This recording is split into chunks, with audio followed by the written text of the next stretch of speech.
Bird Lore, Volume 18, for March and April of 1916.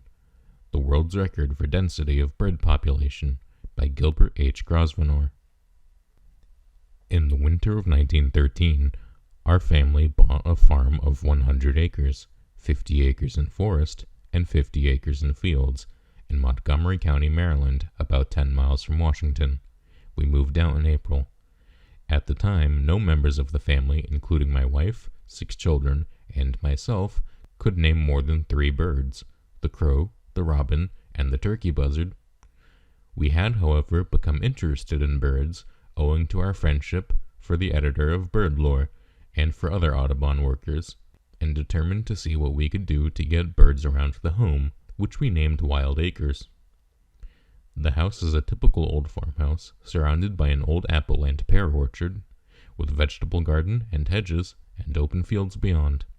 Surrounding the fields is a tract of 50 acres in woods, with a beautiful stream and several springs scattered in the fields and woods. The first thing we did was to drive away the English sparrows which had possession of the place. We got small shotguns, and, whenever a sparrow appeared, shot him. It wasn't long before those who were not shot left. We then made houses for martins, wrens, bluebirds, and flickers, some of which were immediately occupied. We had such success that in the winters of 1914 and 1915 we put up more houses, and in the spring of 1915 we had attracted so many birds around the house that Dr. H.W. Henshaw, the chief of the U.S. Biological Survey of the Department of Agriculture, became interested, and delegated Dr. Wells W. Cook to visit our place. Dr. Cook was so impressed by the number of feathered friends that we had gathered around us that he urged me to make a census of the birds living on an acre or two adjacent to the house, as he thought it probable that a count would bring us a world record. The record up to this time was held by a family in Chevy Chase, Maryland, who had attracted 13 pairs of birds to 1/2 acre. A bluebird's nest box, in which a pair of bluebirds reared 3 broods in 1914 and again in 1915.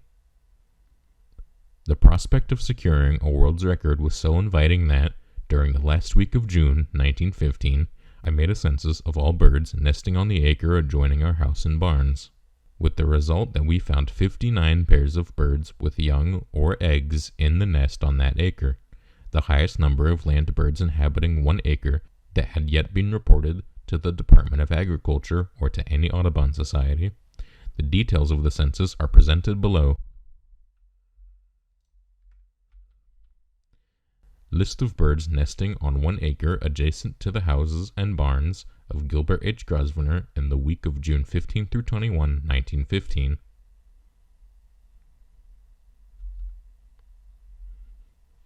A martin house in the meadow, about 100 yards from the house. It is advisable not to place martin boxes too near to the house, for birds begin to chatter long before dawn and will awaken the household. Martin house in the hen yard occupied by 25 pairs of martins in 1914 and 1915. The martins are very efficient guardians of our chickens. I have often seen them drive the hawks and crows away. They hate buzzards also. I attribute our success primarily to shooting the sparrows and driving all cats away, to putting up many boxes, to keeping fresh water handy at all times, etc. We did everything we could for the comfort of our birds. For instance, we put upon twigs little pieces of oil paper that our butter was wrapped in, and we left mud in convenient places for the martins. The catbirds used the oil paper for their nest. In fact, they used all kinds of scraps. Imagine the delight of the family when, on examining one of the catbirds' nests in the autumn, we found one of the children's hair ribbons, and also a piece of an old dress of the baby. A screech owl's nest. This box was put up for flickers in the winter of 1914.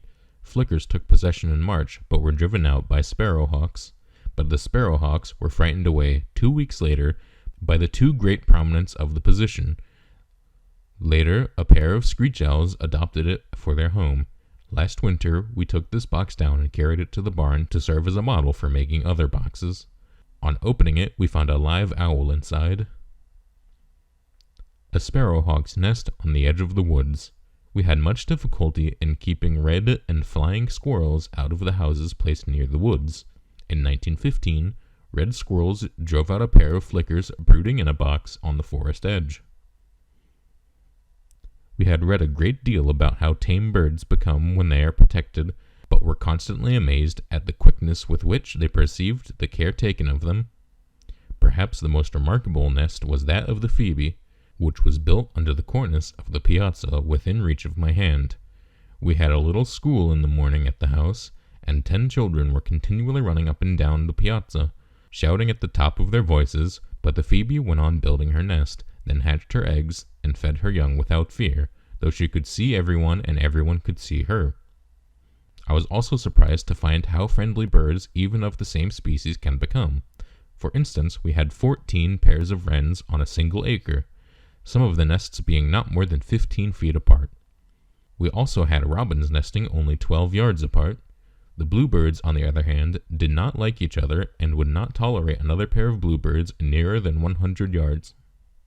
A flicker was nesting in box and did not stir, though there were 5 children in the tree and 4 below when this photograph was taken, June 7th, 1914. An apartment house for wrens. When we started building houses, we did not realize that wrens would not share a house with another pair of wrens. This house has rooms for 18 pairs of wrens. The room on the left was occupied in 1913, 1914, and 1915, and all other rooms were vacant. Note wren on box. A wren house in the garden. Note the wren on the perch. We had 14 pairs of house wrens nesting on 1 acre adjoining the house and barns in 1915. This is the largest number reported of wrens living on 1 acre. This is the first year we had no flickers, but there was a pair nesting in an old apple tree on our neighbor's property. During the winter, the tree was blown down, and our oldest son obtained permission to get it. He cut out the portion of the tree which contained the nest, cleaned out the hole, and then hung the nest in a dying cherry tree, as shown in our illustration. The nest was not more than 10 yards from the house, but was taken possession of in 1914 and again in 1915. The photographs illustrate some of our tenants. We are putting up this winter many more houses on the rest of the farm, as, up to this time, our efforts have been confined to the 10 acres nearest to the house. A box occupied by flickers and wrens. When the flickers came back the second year, 1915, they tried to excavate a new door to their house, on the opposite side from that shown in the picture, but soon desisted, leaving a hole about 2 inches deep. Later, a pair of wrens built a nest in the new hole, so that in 1915 a brood of flickers and a brood of house wrens were living in the box at the same time. Note the flicker's head in the doorway. A flicker's nest box on an apple tree only 12 yards from the house bordering the driveway. In this same tree also a pair of robins and a pair of chipping sparrows nested in 1915.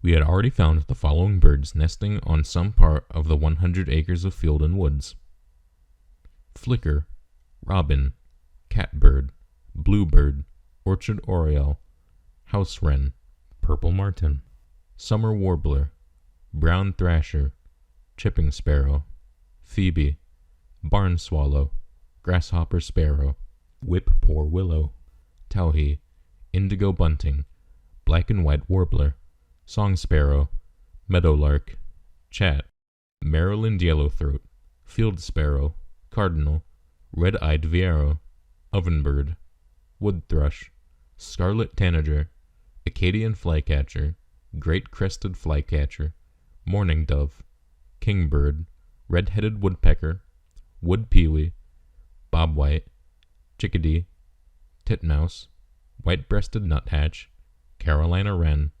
mockingbird, goldfinch, crow, blue jay, downy woodpecker, hairy woodpecker, barred owl, screech owl, sparrowhawk, red-shouldered hawk, redstart, yellow-throated viero, cedar bird, vesper sparrow, Louisiana water thrush, and ruby-throated hummingbird. We had, in 1915, 75 pairs of martins in an area of approximately 10 acres, and expect to have a great many more than this in 1916.